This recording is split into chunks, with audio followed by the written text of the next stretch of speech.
IPL 2025 సీజన్లో భాగంగా Punjab Kings తో జరుగుతున్న క్వాలిఫైర్ 2లో ముంబై ఇండియన్స్ 204 పరుగుల భారీ లక్ష్యాన్ని నమోదు చేసింది. సూర్యకుమార్ యాదవ్, తిలక్ వర్మలతో పాటు నమన్ధీర్ రాణించడంతో ముందుగా బ్యాటింగ్ చేసిన ముంబై నిర్ణీత 20 ఓవర్స్ లో 6 వికెట్లకి 203 పరుగులు చేసింది. పంజాబ్ బౌలర్స్ లో అజ్మతుల్లా ఒమర్జాయ్ 2 వికెట్లు తీయగా Kyle Jamieson, Marcus Stoinis, Vijay Kumar Vaishakh, Yuzvendra Chahal తలకు వికెట్ తీశారు. టాస్ ఓడి బ్యాటింగ్ కి దిగిన ముంబై ఇండియన్స్ కి ఆశించిన శుభారంభమైతే దక్కలేదు. మార్కస్ స్టోయినిస్ వేసిన 3వ ఓవర్లోనే ఓపెనర్ రోహిత్ శర్మ 8 పరుగులకే క్యాచ్అవుట్ గా వెనుదిరిగాడు. ఆ తర్వాత క్రీజులోకి వచ్చిన తిలక్ వర్మతో కలిసి మరో ఓపెనర్ జానీ బేస్టో దూకుడుగాడాడు. తిలక్ వర్మ సైతం బ్యాట్ కి పని చెప్పడంతో ముంబై స్కోర్ బోర్డ్ వేగంగా కదిలింది. దాంతో పవర్ ప్లేలోనే ముంబై వికెట్ నష్టానికి 65 పరుగులు చేసింది. హాఫ్ సెంచరీ దిశగా సాగిన జానీ బేస్టోని 38 పరుగుల వ్యక్తిగత స్కోర్ వద్ద విజయ్ కుమార్ వైశాఖ్ కీపర్ క్యాచ్ గా పెవిలియన్ చేర్చాడు. దాంతో రెండో వికెట్ కి నమోదైన 51 పరుగుల క్రూషియల్ పార్ట్నర్షిప్ కి తెరపడింది.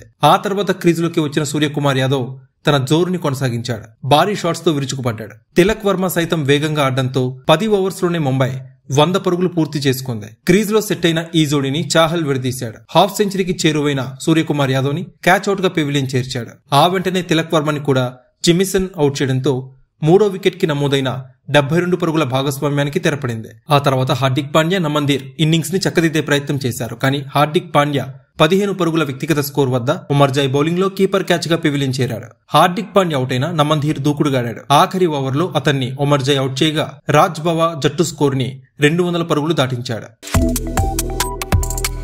Subscribe to One India and never miss an update.